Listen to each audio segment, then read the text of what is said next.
Mi experiencia viviendo durante 1 año y medio con una familia árabe tradicional, a recibir su visita hombres, y las mujeres no podemos hacer nada allí cubierta. Y es verdad que cuando yo salía, ¿qué le iba a hacer? O sea, tenía asco, me quería... Cuando él me lo dijo, yo dije, ay, mi madre, que no puedo salir de la escuela sin la chela en la cabeza. Cosas cuando son nuevas para ti, tú no las puedes forzar. Ahí empezó, digamos, que el torbellino de mi vida. Me casé de negro, mis amores. Hola, hola, ¿qué tal, familia pequeñita de YouTube? Espero que se encuentren súper bien. Ya no somos tan pequeñitos en el video de hoy. Sean todos bienvenidos los que se han unido a través del último video, que ha sido el más viral de mi canal, ya que es un tema, yo sé, bastante polémico. Así que en el día de hoy, sin pensarlo demasiado, decidí hacer como una segunda parte de ese video, respondiéndoles aquello que les prometí, que si querían podía hacerles un recuento de cómo fue mi experiencia viviendo durante 1 año y medio con una familia árabe tradicional chiita. Obviamente no quiero entrar en detalles demasiados personales, pero sí transmitirles mis vivencias, si hubo choque cultural, si me costó adaptarme, si me sentí aceptada por la familia. No es una historia para nada de drama, de victimismo, simplemente mi historia real con todos sus matices, muchos retos, muchos momentos de crecimiento personal y de aprendizaje. También les voy a estar respondiendo muchas de las preguntas que se repetían en el video anterior, y otras las voy a dejar para ese prometido video del 28 de junio, donde ya les voy a dar como un capítulo final, espero, de esta serie de lo que ha sido mi vida en un país árabe, casada y demás. Son muchas las preguntas, así que comencemos en el videito del día de hoy. Vamos allá.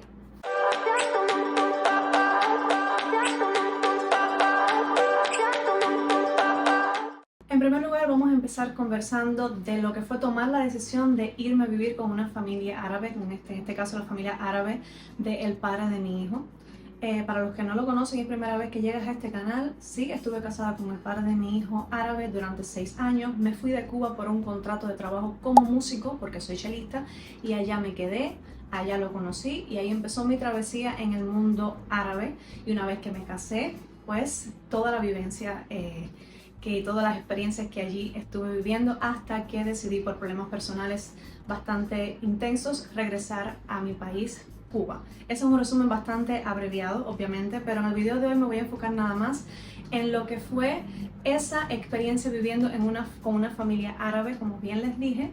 Les dejo por aquí una serie en el canal para los que no la han visto y esta es la primera vez que llegas a mi video, para que te empapes un poquito más de todos esos videos que yo he ido hablando poco a poco. Entonces, mis amores, regresando al punto número 1, ¿qué fue, Danay, lo que te llevó a vivir con esa familia árabe? ¿Por qué tú tomaste esa decisión? Pues bueno, mis amores, para incredulidad de muchos que me han acusado que eso le pasa a las cubanas por casarse con gente de dinero, con árabes, sin saber. Me fui con 21 años, totalmente inexperta de esa cultura y de todo, súper ilusionada cuando llegué allá. Como les dije, yo me había enamorado de mi árabe, decidí casarme, quedarme, hacer vida allí. La cultura al principio me gustaba, me parecía interesante, diferente, la comida, los lugares. Una vez casados, mi esposo, mi ex esposo, mejor dicho, el padre de mi hijo, pero bueno, mi esposo en aquel momento, así que si se me escapa esa palabra, vamos a extrapolarnos que estoy hablando del pasado. Pero bueno, en ese momento a él le iba súper mal económicamente, perdió sus negocios. Obviamente como esposa yo lo apoyé. En ese momento yo no podía trabajar para apoyarlo debidamente económicamente como podía ser, porque sí, él no era millonario, él era un hombre normal de la clase media, que bueno, sí se daba gustos y demás, me sacaba a lugares muy lindos. Eso siempre se lo voy a agradecer, las experiencias positivas y bonitas que viví con él y el conocer. Eso siempre yo se lo voy a agradecer, caballero. Yo no soy injusta, yo hablo siempre con la verdad desde mi experiencia. Él estaba pasando por problemas económicos, así que yo fui, mis amores, la que le sugerí, obviamente, desde el amor. Mira, no te preocupes, yo sé que ahora mismo no puedes pagar la renta, yo ahora mismo no puedo trabajar porque no me han llegado los papeles se demoraron muchísimo. Esa transferencia de visa de artista a transferencia de visa de residente por visa familiar fue muy difícil, y yo vine a tenerla cuando ya el niño tenía 8 meses de nacido. Una locura, mis amores. Pero bueno, volviendo al tema, fui yo la que le dije de irnos a vivir a la casa de su familia, que no había problema, que yo sabía que eso era un tiempo hasta que él se recuperara, hasta que hiciera unos ahorros, hasta que la vida económica de él se volviera a estabilizar. Yo lo apoyé como haría cualquier esposa enamorada, o sea. Y yo dije, bueno, nada, yo voy a tratar de conocer bien a tu familia, de empaparme en tu cultura, y voy a dar lo mejor de mí. Y él me dijo, mira, te agradezco de todo corazón Pero el único inconveniente es que obviamente si te vas para la casa con mi familia, ahí tenemos que ser súper recatados, no podemos tener el mismo nivel de vida que tenemos ahora en cuanto a libertades de salir y demás. Tú tienes que cubrirte siempre el pelo, tienes que ponerte siempre la abaya y la chela, que es como se llama el velo que tú te pones en la cabeza, pero no te preocupes que una vez que salgamos de la casa a pasear, a cenar o lo que sea, tú te quitas todo y tú vuelves a ser la misma Danae de siempre. Y yo obviamente acepté, porque en ese momento también como que tú todo lo ves fácil. Con el tiempo la vida me demostró que no fue así tan fácil, porque llega un momento, como todo en la vida, caballero, cuando tú estás muy fuera de tu zona de confort, todo te llega a asfixiar, siempre hay un tope. Ese fue el motivo por el cual yo me fui a vivir a esa casa árabe.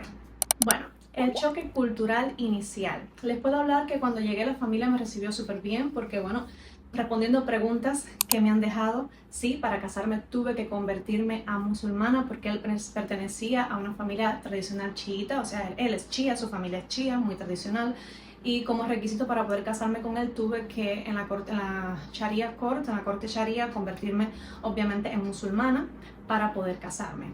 Y bueno, la familia feliz conmigo cuando me conoció porque ya para ellos yo era musulmana, para ellos ya yo estaba practicando la religión, lo cual nunca fue el caso, eso lo hablamos más adelante. Y bueno, sí, súper bien conmigo, me recibieron, me sentía bien, los vi una familia alegre, con muchos niños en la casa, porque en la casa vivían los 4 hermanos, contando también al padre de mi hijo, que bueno, ya nos íbamos a vivir a esa casa, eran 3 hermanos varones, una hembra, y bueno, todos vivían en la misma casa. Eso se estila muchísimo en esos países árabes, donde la familia le gusta como que vivir todos unidas, ir construyendo pisos arriba de la casa, también tener una vivienda ya tampoco como que es tan fácil. Y muchas familias optan por esta forma de vida todos juntos, hasta que el gobierno luego de 25 años, creo que es así, te pone como una casa. O sea, luego de 25 años de tu matrimonio, entre 15 y 25 años, hay gente que tiene mucha suerte y le llega hasta los 15 años de matrimonio, pero otros tienen que esperar más. Así que las familias optan por este estilo de construcción de casas, de vivir unos arriba de los otros. Me parecía muy interesante, la casa súper linda, súper grande, súper amplia. A mí me pareció algo diferente, bonito a descubrir, porque todo lo diferente, mis amores, siempre llama la atención a descubrir, y eso fue lo que en parte hizo que al principio yo aceptara incluso más a quedarme viviendo en esa casa con la familia.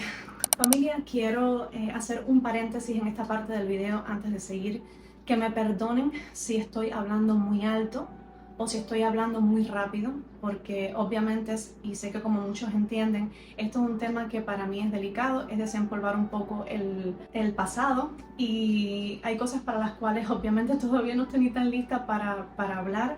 Pero bueno, ya que se destapó este tema, sé que hay muchas dudas, sé que este video también puede servir de inspiración para muchas muchachas jóvenes que como yo se van de contratos para países árabes, se van ilusionadas, de pronto conocen un buen chico árabe, se enamoran, se casan, pero es necesario que, independientemente si tu chico sea muy bueno, que a lo mejor lo es y duran toda una vida juntos, pero necesitas quizás saber y empaparte de cómo quizás es una familia tradicional y cómo es la vivencia de uno, en mi caso como cubana, viviendo con una familia tan tradicional. Entiéndanme y perdónenme si hablo muy rápido, este tema me impone mucho esfuerzo emocional, y aquí donde ustedes me ven tengo el corazón a 1000, familia. Así que cerrando paréntesis, seguimos con el video. Le puedo llamar el punto número 3, la diferencia en el rol de la mujer en esa casa tradicional. Pues los primeros roces ya que yo tuve con la familia fue que, por ejemplo, si los hombres estaban todos reunidos, nosotras las mujeres no podíamos ir para ahí sin el permiso de los hombres y sentarnos en la zona, porque a lo mejor estaban hablando cosas de hombres, fútbol de hombres, cosas de hombres, y yo no podía, ni ninguna mujer de la casa podía entrar a esa zona donde los hombres estaban juntos. Igual que si los hombres recibían visitas hombres, se iban para afuera, para una parte es como una carpa que tienen en el portón a la afuera de la casa a recibir su visita hombres, y las mujeres no podemos hacer nada allí. Las únicas que van allí son las criadas de la casa a preguntar si necesitan tomar algo, si quieren té, si quieren esto, si quieren lo otro, pero las mujeres no tienen nada que hacer allí en un ambiente de hombres. Otra cosa, aunque vivas con los hermanos de tu esposo, tú tienes que vestirte muy recatadamente, cubrirte bien el pelo para no avivar la mirada de sus hermanos. No puedes cruzar las piernas, me pasó experiencia propia que crucé las piernas y eso era una posición llamativa, provocadora y sexy, imagínense ustedes. Entonces tuve que inmediatamente descruzar las piernas. Las mujeres en esa familia obviamente sí podían trabajar, pero no es necesario. El esposo está en su obligación por religión de mantenerte al 100%. Entonces, la mayoría de las mujeres de la casa ahí no trabajaban, solo trabajaba una, que era la esposa del hermano menor. Ella sí trabajaba. Le gustaba y bueno, eso es totalmente respetable y se dejaba a la mujer obviamente trabajar siempre cubriéndose. Yo tenía que estar en la casa, mis amores, muy cubierta, y es verdad que cuando yo salía a pasear con el padre de mi hijo, a cenar y demás, ahí sí yo podía quitarme. Eso era lo bueno que yo pude recalcar en mi matrimonio con él, que nunca me dijo tienes que usar el velo, tienes que usar la chela. Yo sería una injusta si dijera lo contrario, para nada. Él me dejaba ser yo, pero obviamente cubrirme mucho mi cuerpo. No, por ejemplo, si me ponía unas licras apretadas para abajo, tenía que ponerme camisas que me cubrieran todo mi trasero, que no se me podía ver la forma de mi trasero, no se me podía ver el pecho, nada que tuviera que ver con el pecho, los hombros siempre cubiertos. Entonces viví vestir lo más recatado posible. Yo no me podía poner, no sé, un short, no me podía poner un vestidito corto. Había que seguir normas de vestimenta, más cuando se iba a ir a restaurantes públicos, malls públicos y lugares así. La comida se hacía en esa casa todos los días después de la hora del rezo. Toda la familia se reunía para comer. Eso era algo muy bonito que a mí me llamaba la atención, comer toda la familia juntos, diferentes platos. Primero era la sopa, después un pan con el hummus. O sea que habían como diferentes platos, no como los cubanos que comemos todo en un mismo plato. Aprendí a comer muchas cosas allá, aprendí a elaborar también platos árabes allá en esa casa, aunque por desgracia yo, como estaba embarazada en ese momento viviendo en esa casa, los olores de la comida me afectaban muchísimo, me daban todo el tiempo náuseas porque son comidas bastante condimentadas, y yo trataba de hacerme siempre mi comida aparte, lo cual no era muy bien visto en la casa, pero ¿qué le iba a hacer? O sea, en parte yo tenía que seguir las reglas por vivir en esa casa, pero ¿qué le iba a hacer? O sea, tenía asco, me quería cocinar para mí misma. Entonces en ese sentido sí también fueron choques de convivencia, que ellos no entendían mi forma de comer cubana, sin condimentos, sin picante, sin tanto polvo. Y yo tuve que adaptarme a ellos, pero ellos no se pudieron adaptar a mí. También sin entrar en detalles muy personales, obviamente, pero al tiempo también de yo vivir en esa casa, empecé a trabajar en una escuela de unas amistades del padre de mi hijo, que por debajo, yo sin papeles, me dejaron trabajar porque bueno, les metimos la muela de que no, ya mis papeles me deben estar al llegar, así que no pasa nada, ya puedo ir aquí trabajando, para obviamente yo empezar a ayudar al padre de mi hijo en la economía, empezar a ahorrar para comprar las cosas del niño, del embarazo y demás. Y yo empecé a trabajar en esa escuela. Imagínense que yo en la escuela llegaba y me quitaba la chela de la cabeza, pero cuando me iba de la escuela me la tenía que volver a poner. Y haciéndole así tipo anécdota, un día mi ex esposo no me pudo venir a buscar al trabajo y mandó a su papá. Y yo, cuando él me lo dijo, yo dije, ay, mi madre, que no puedo salir de la escuela sin la chela en la cabeza. Y tuve que ir al baño de la escuela, acomodarme bien la chela en la cabeza. Y cuando las amistades de trabajo me vieron con la chela, Danay, ¿qué tú haces con chela? Y yo, sí, es una larga historia. Qué pena me dio, mis amores, porque en la escuela todo el mundo me conocía sin chela. Incluso las maestras y demás que usaban chela. Y yo tener que de pronto usar chela en el baño así escondida, salir de la escuela, montarme en el carro de mi ex suegro. Fue una situación bastante engorrosa, de la cual obviamente él no se enteró, porque para él yo iba a la escuela a trabajar con chela. Perdón que se que cortó la grabación en medio de cuando yo les estaba explicando cantidad. Voy a recapitular en donde me quedé en la historia, de que, bueno, al tiempo, después la familia se enteró de que yo no estaba usando la chela en mi cabeza para trabajar en la escuela. Y aquello fue un boom en la casa. ¿Cómo puede ser posible que tú tienes entonces doble cara, aquí una cosa y afuera otra? Es que, mis amores, las cosas no se pueden imponer así. Quizás no sé, si las cosas hubieran sido más despacio, con más amor, más explicación, si me hubieran sabido entrar de a poco en la cultura, yo no le hubiera cogido ese rechazo de no querer saber nada ni querer investigar nada. Porque sí me sentía un poco presionada con todo. Ya de por sí para mí era muy diferente lo que yo estaba viviendo. Imagínense, era un país nuevo, empezando por ahí, un país nuevo, me había acabado de casar, estaba embarazada, me había acabado de embarazar súper rápido, había estado recién viviendo en una casa árabe, comidas nuevas, sabores nuevos, cultura nueva, este idioma nuevo, porque la familia no hablaba mucho inglés, lo que hablaban más era árabe, obviamente. Era un ambiente totalmente nuevo.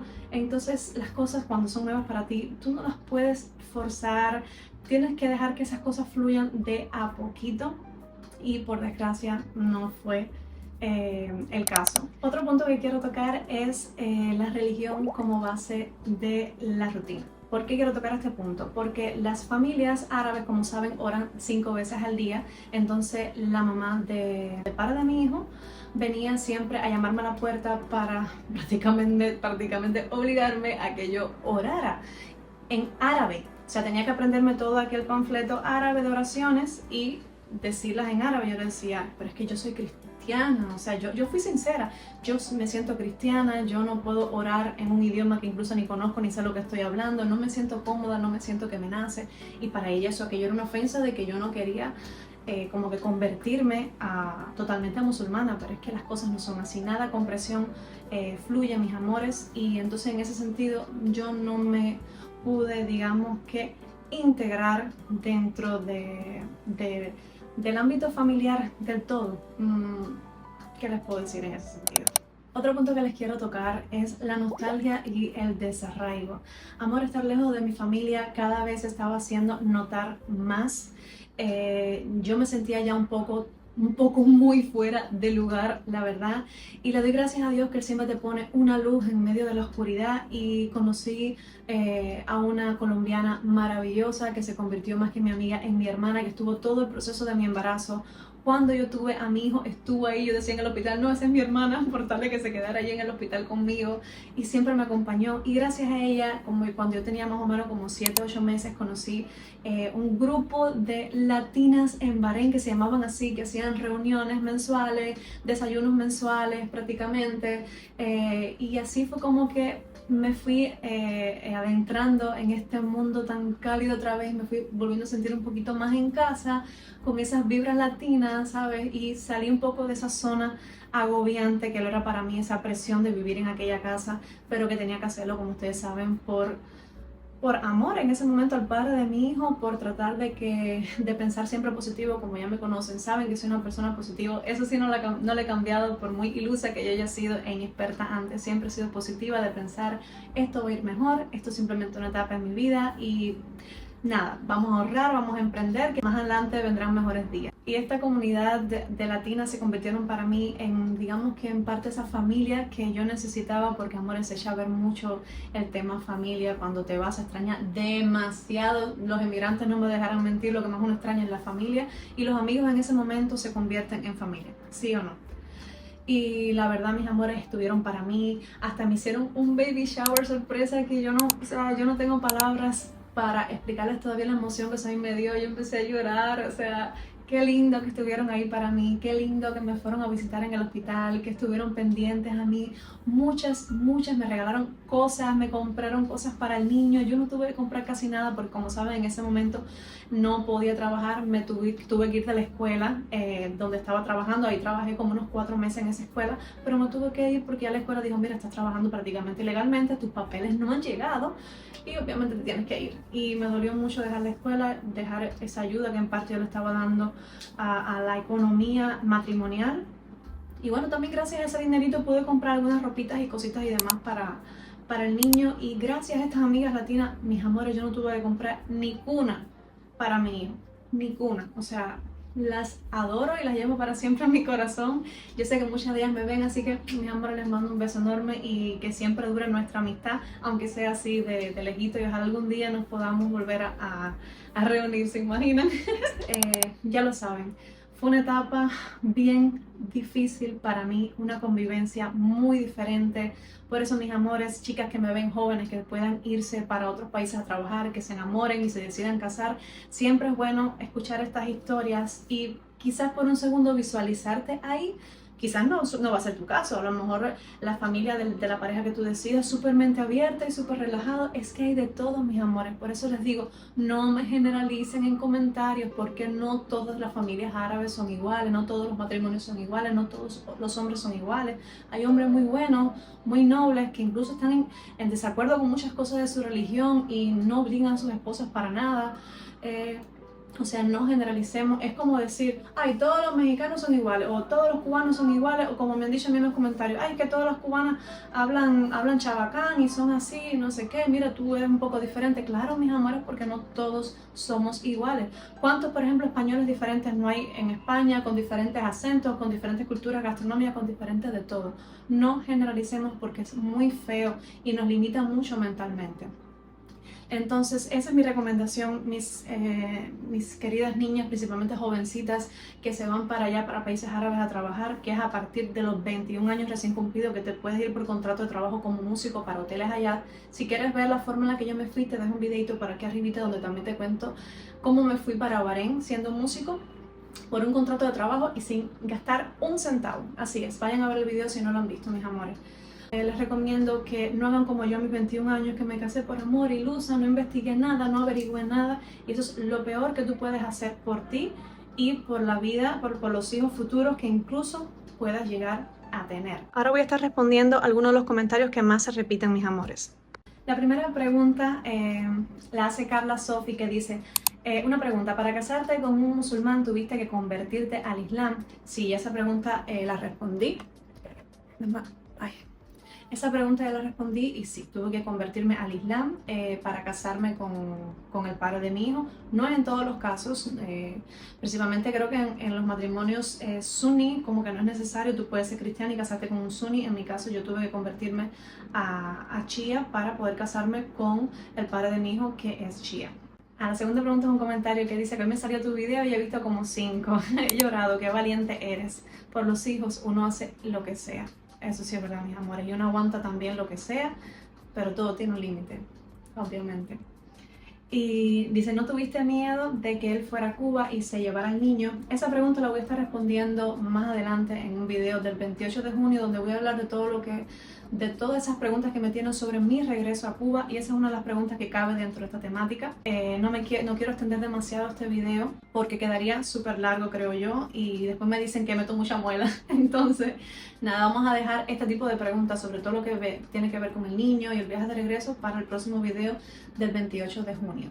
Una pregunta que no viene al caso, pero igual me hacen, es que ¿de qué provincia soy? Puesto que mi acento no es habanero. ¿Ves lo que decía de generalizar?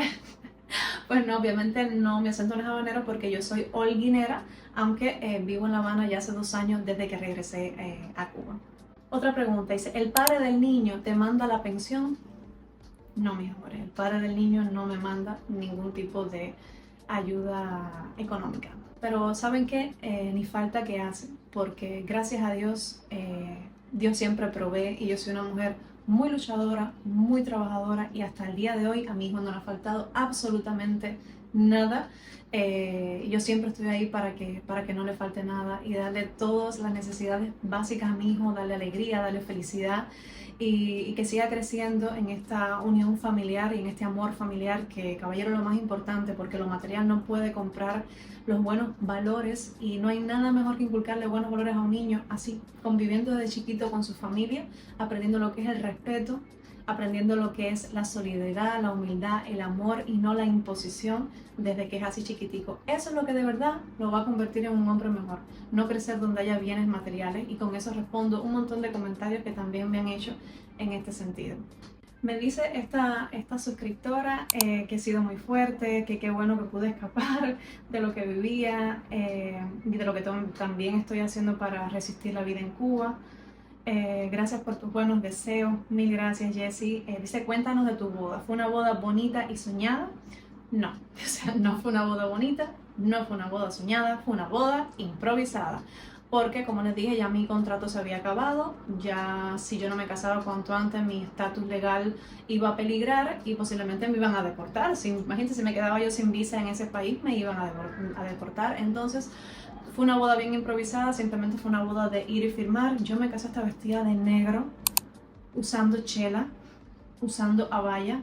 Me casé de negro, mis amores. Todavía sueño con vestirme de blanco algún día. Yo pensé que esa boda se iba a hacer después cuando ya todo se nivelara, que incluso yo iba a poder en mi mente ilusa traer a mi familia, quizás a mi mamá aunque sea, y que pudiera estar ahí conmigo en la boda, yo casándome, quizás ir a Cuba en 2 o 3 meses cuando se resolvieran mis papeles, ir a casarme en Cuba con toda mi familia. Miren cuántos sueños, por eso no te cases llena de sueños, no idealices, no, cásate con la realidad. ¿Sabes? No te imagines mucho, sé muy, eso es obviamente mi opinión desde mi experiencia, sé muy cuidadosa con no idealizar demasiado y soñar demasiado y enfocarte más en la realidad de lo que estás viviendo. Yo me casé de negro, no tuve una boda después, como saben, al mes de estar casada, más bien descubrí que estaba embarazada y todo se vino como así, como en un torbellino. Ahí empezó, digamos que el torbellino de mi vida, la prueba de mi vida. Literal, mis amores. Así que no fue una boda soñada, no fue una boda deseada. Aún soy esa mujer y llevo esa niña interior que sueña con algún día tener una boda de blanco. Déjame saber en los comentarios quién más. Mi niña sueña con casarse de blanco y tener una boda de blanco. Yo estoy muy tradicional, ¿qué les puedo decir? La familia paternal también se ocupa del niño, porque tu bebé tiene 2 familias, una aquí en Cuba y su familia en el extranjero, exactamente.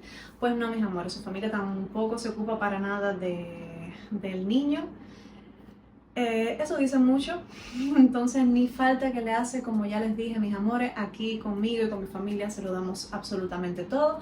Ellos son más que bienvenidos si un día deciden visitar Cuba, venir a Cuba a visitar al niño, son más que bienvenidos si quieren hacer una videollamada y hablar con el niño, si quieren mandarle cualquier cosa al niño, o sea, pueden hacerlo, no lo hacen porque no quieren, o sea, es la verdad, no puedo tapar el sol con un dedo. Entonces no, la respuesta a tu pregunta es no. Me preguntan aquí también que por qué Cuba y no otro país. Esa pregunta la voy a estar respondiendo también con más claridad en el video que se viene del 28 de junio, como les digo, todo lo que tenga que ver con el regreso a Cuba y por qué Cuba y no otro país y por cómo te pudiste llevar al niño y por qué trajiste al niño para Cuba. En fin, todas esas preguntas que se repiten bastante en el canal las voy a responder en el video del 28 de junio, pero amores, solo se lo puedo resumir que aquí en Cuba estoy a salvo con mi hijo. Es un primer adelanto que les puedo dar para el video del 28 de junio. Una pregunta que, bueno, obviamente ya respondí en el video, que dice que le asalta una duda, cómo me iba con mi creencia en Dios y la religión de mi ex, de la familia. Pues, como ven, mal, o sea, ellos no aceptaban que yo fuera cristiana y querían que sí o sí me convirtiera en musulmana. Y eso fue obviamente un choque cultural grande, fueron temas de conversación un poco difíciles. Yo simplemente ya cuando pasaban esas situaciones prefería alejarme y meterme en mi cuarto y ya, porque ¿para qué? ¿Sabes? Yo no soy quien para hacerle cambiar la opinión a nadie y ellos tampoco son quienes para hacerme cambiar mi opinión a mí. Tenemos que respetar, mis amores, las diferencias de pensamiento, de religión, de incluso de política, o sea, de pensamiento en general. Cada persona es un mundo, tenemos que respetarnos. Empatía es lo que falta muchísimo en este mundo. Criticamos, juzgamos deliberadamente sin incluso saber nada detrás de una historia o de una persona. Entonces, hay que tener mucho cuidado con eso, mi familia linda y pequeñita de YouTube. Que por cierto, si has llegado a esta parte de aquí del video, déjame tu corazón, Carmelita, para saber que has llegado hasta aquí, mi amor, claro que sí. Y suscríbete al canal si aún no lo has hecho, dale like y comparte. Si crees que este video realmente puede ayudar a alguien que lo necesite, a alguna chica que lo necesite. Así que nada, mis amores, bienvenidos sean todos una vez más a mi canal de YouTube. Concuerdo totalmente con este mensaje que tengo aquí y se los voy a leer. Dice: muy valiente, inteligente, decidida, eres una mujer admirable. Muchas gracias, Ramona. Dice: nunca te avergüences de volver a tu país, a tu casa, aunque sea para coger un segundo aliento, desintoxicarte de muchas cosas, sanar alguna que otra herida de guerra y replantearte el futuro. Siempre es bueno tener a dónde regresar y contar con gente que te reciban con amor. No todo en la vida es lujo y opulencia. Ramona, tú eres de las mías, estoy muy orgullosa de tenerte en esta familia pequeñita. Me alegra que pienses así, porque ese es mi pensamiento 100%. Como les dije, hay cosas que lo material, el dinero no pueden comprar. Dios mediante, el día de mañana ya podré incluso darle una mejor vida a mi hijo de la que ya le estoy dando. Y no hay nada como regresar a casa con tu familia, esas personas que realmente te van a cuidar, te van a apoyar y te van a guiar. Y eso que me dices de no te avergüences de volver a tu país, tienes razón. Es una de las cosas que a mí más me detuvo y más me hizo quedarme allá y aguantar era por esa vergüenza de volver a mi país y para colmo con un hijo, volver literal con una mano adelante y otra atrás, porque yo no volví millonaria, yo volví con el dinero justo y exacto para las cosas que iba a hacer aquí en Cuba. Y sí, para que vean, porque es que los cubanos estamos tan acostumbrados a politizar nuestro país que ya nos da hasta vergüenza y miedo regresar a nuestro país por el que dirán, por lo que nos van a decir. Y yo me he expuesto, por estar en las redes sociales, me he expuesto a eso. A veces qué triste de verdad es decir soy cubana porque mi país se politiza muchísimo y a veces yo como creadora de contenido también he tenido que montarme en esa ola y para darme un poquito a conocer en YouTube tener que abordar esos temas de la situación en Cuba y demás. Pero déjenme saber, familia, si ustedes quieren que me vaya alejando un poquito más de esos temas de lo que es tanto la vida en Cuba, el dinero en Cuba, la comida en Cuba, los precios en Cuba.